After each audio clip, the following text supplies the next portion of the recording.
All right, this is a video about fixing a leak on my Ossur cold rush. This is where I'm at right now. I've gotten the entire machine disassembled basically to a point where I know I can fix it now. I'm going to try to quickly go over how you take it apart, but there are other better videos on YouTube explaining it in better detail. The only thing is they missed a few details, so if you watch mine and theirs, you'll probably figure it out easier. Okay, first thing is the obvious one is replace or take out all of the screws here, but the problem is that's going to make you believe that you can just pop the face out and move to the next step, which you can't. Here's all the screws. I think there's two different types, but we'll get to that in a second. The next step is actually to take the ears off, which is this thing here. So that's this guy here. In order to get that off, you have these things which sit in like that. They're actually on the inside, which is the most stupid and deceiving part. In order to get that off, you have to push on the circle here, and then that releases the sticker. The sticker pops up on the sides. You can just get your fingernail or something underneath it to get the sticker out, and then there's that screw in the center. That's the big screws. Big screws there. And once you get those screws out, okay, so this is the stupidest part. They don't pull out, they push in, and only one of them can push in at a time. So you push, literally just push with your thumb as hard as you can until it pops out in. And if it doesn't pop in, try the other side. If the other side pops in, then this side will pop in after that one does, because it just falls inside the bucket and then you can fix it. The reason it doesn't is because the other side will be attached to this thing, this rod, which is, I guess, the rod that holds this thing together, the handle. So again, one of those will fall into the unit, and then the other one you can just push in as well, but then the whole thing like this will fall in as well. And then once you got that, I'll try and unfocus. There we go. That's better. Okay, once you get that all out, next step is to pull the face out. In order to do that, I went with my super fancy professional trim tool kit. But you can probably do it with just a flathead screwdriver if you don't mind marring it up like I kind of did anyway. There's these two releases here and here on the top and bottom. You got to get something under there to pry it, and then you want to pry and pull at the same time. I think at this point you have access to push through here too. So if you can push and pry at the same time, the control unit, which is this thing here, has to come out. So out of it this way. Once it's out, you can turn it and push it back in to work on it. But until that comes out, that's nothing's going to happen. Then I think you can pull the basket out. And honestly, that's not what this video is about. So sorry if I'm wrong about that stuff. Either way, once you get to this point, this basket just pulls out, and you kind of have to do a 45-degree tilt in order to get it out. That's what I read on, or what I saw in another video, which was super helpful. And here's where I'm at. So see if I can turn some light on this. So I've got the control, the power. That's this where it gets plugged in. Unfortunately, the power line's only so long, so you can only pull the control line to so far to work on it. So that's as far as it goes without ripping it off. It's soldered on, which is nice, but still not much room to work on it. So what I did in order to figure out so my problem was that I was leaking water, and I was leaking it somewhere around here on the bottom of the unit.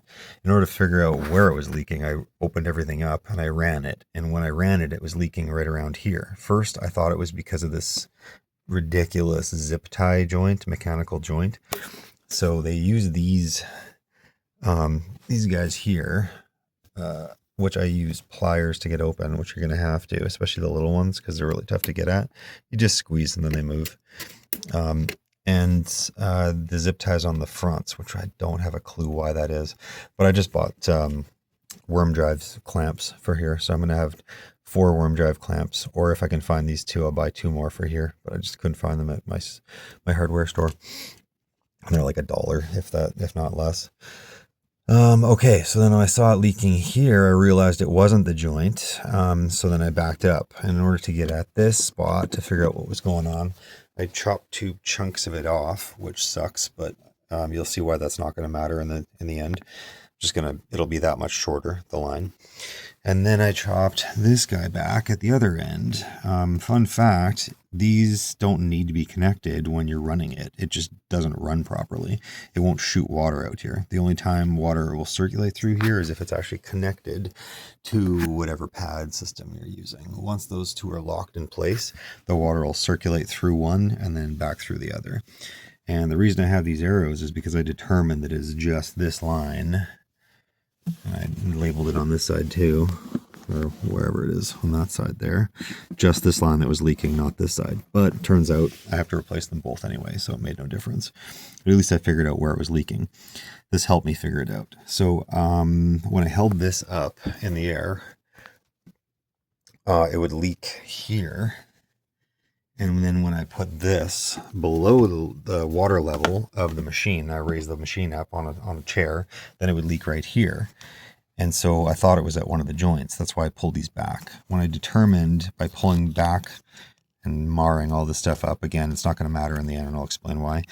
Once I pulled this all back, I realized it wasn't at the joints. It was somewhere along the line, which is even worse because that means I have to replace the entire lines. In the end, that's my plan. I just bought the wrong size piping or tubing, so I'm going to have to buy 1/4 inch because I bought 5/8. And so I'm going to have to buy new 90s, and I'm going to get with 4 barbs as opposed to 3 because they'll just be stronger. In order to get those on, you got to use a heat gun. You heat them up, you push them onto the barbs, and then you let them cool a bit and make sure you have your clamps on first. Otherwise, you won't be able to put them on. So you put your clamp on, put it onto the 90s, then you clamp it. And what I'm also going to use is 3M product. I think it's called Marine Adhesive 4200. There was 3 options. The heaviest option was like 500 psi, which you don't need. You actually don't even need the second option, which is 300 psi. This is way overkill for this, but the second option was the strongest with the fastest drying time, and that's why I went with it. It had a 2-hour drying time with a 24-hour cure time, so we can get this bad boy running within a day. As soon as I can get the right piping.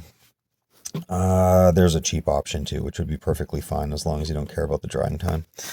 And okay, so then the way I determined that it was actually leaking somewhere along the pipe was by holding it up in the air and listening, as if put my ear right to the vinyl here, to this tubing, and I determined that it started making bubbling noises right around that dot, and made the noisiest bubbling noises right around that dot, which is why it's bigger, and then the noises stopped completely when I passed that dot. So by listening all along the system here, I could hear little air bubbles getting into the system right there. So I know there's a crack in here somewhere along this line. And therefore, I'm just going to replace the whole thing, and honestly, it's stupid not to replace both of them, because that piping slides nice and smooth inside of this sheathing. So if I'm going to cut one off, I may as well just cut them both off and replace them both, because it was probably out in the cold in a trunk for way too long, and it was probably kinked, and that's what caused it to crack. So it's cracked here. The air bubbles are getting into there. Water is therefore coming out of the crack and then sliding along the sheathing somewhere, either this way if this is the low spot, or sliding along the sheathing and coming out this way if this is the low spot, and then the water's coming out the bottom of the machine if it's coming out of here. So that's the problem. That was the solution. Now, I guess and then the reason I pull all this stuff back, I already explained that. I chopped those 2 off. What I'm going to do is I'm going to cut it here, right along where the sheathing is, so that when I reattach the pipes, I'll just push the sheathing back just a bit. Right now it's not glued on. Like I said, you need the heat in order to get the glue off, because you can see some of that glue still sticky on there.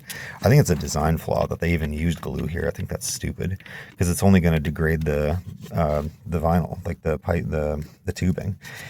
It would make more sense to just stick it in there and just leave it. Like it wouldn't be as tight. You could probably pull it out if you tried, but who cares? Then at least there's nothing that's going to mess up the tubing.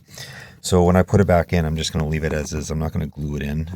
Just going to leave it loose, because it does slide along there once you get it past about an inch or 2. Like I said, the glue is only for about the first inch through here, which makes it such a pain in the ass to get it in and out of here. But see, now that the glue's off, it slides on and off the control arm here.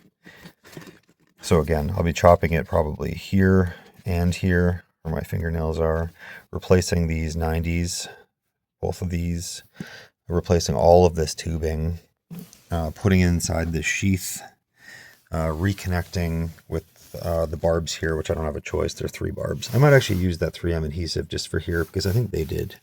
It looks like there's just exterior adhesive here, but it would have made sense for them to put just a dab in on the 3rd barb. It doesn't affect the water flow at all once it's into the barbs, and it just makes it stronger. And since it's that middle grade, it's not the cement-based one. If you ever needed to, you could just slice it here and then still take it off. Apparently, it just goes on like silicone, so it's like rubbery. You can just scrape it off if you ever need to. And then if I do it here, I won't ever have to replace the 90s. I can just scrape it off if for some reason I don't see me ever doing this ever again. And I also made the decision not to fix this portion, even though it kind of makes sense to if you're already in here. But the logic was it's been inside the box. It didn't freeze. It didn't crack. It can't move. The only time it ever moved was while I was working on it, and it's pliable already. So there's nothing wrong with it. There's no reason to. One other thing I guess you could do while you get to this point is to take the impeller off, which is just basically an aquarium impeller. It's nothing fancy. You could take this off and clean it out, but I'm just lazy. I'm not going to bother.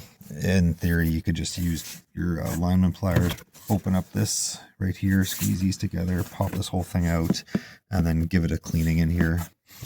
We'll see. I might get around to it. And then once that's cleaned out, then you probably never have to clean it out again, as long as you don't get a bunch of dirt and shit in there. So that's that. Hope this helps. Any questions, feel free. It's only my 2nd tutorial video on YouTube, so I'll try my best to answer questions. Good luck.